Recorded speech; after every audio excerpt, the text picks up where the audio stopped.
Tracing cards అంటారు. Tracing cards ఇవి ఎలా ఉంటాయో చూద్దాం. అందరు చెప్పండి ట్రేసింగ్ కార్డ్స్. ఇప్పుడు చూడండి ఫస్ట్ నెంబర్ చూసారా అందరూ? చూడండి అందరు చూసారా? ఇది ఎలా ఉంది? జీరోలా ఉందా? 10 లా ఉందా? ఎలా ఉంది? గుండ్రంగా ఉంది. గుండ్రంగా గాజులు ఉంటాయి ఆకారంలో ఉంది. దీని ఏమంటారంటే జీరో అంటారు. తెలుగులో ఏమంటారంటే 0 అంటారు. ఇప్పుడు అయిపోయింది కదా. జీరో స్పెల్లింగ్ చూడండి ZERO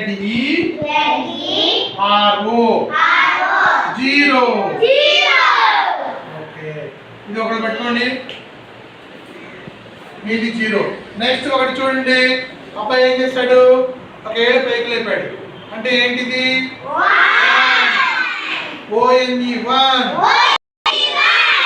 ఓకే ఇది ఒకటి తీసుకోండి. తర్వాత నెక్స్ట్ చూడండి. ఇది వచ్చేసేసి అబ్బాయి ఇలా చూపించాడు 2 అన్నమాట. TWO 2. నెక్స్ట్ చూడండి ఈసారి ఇలా ఆటలో ఉంది.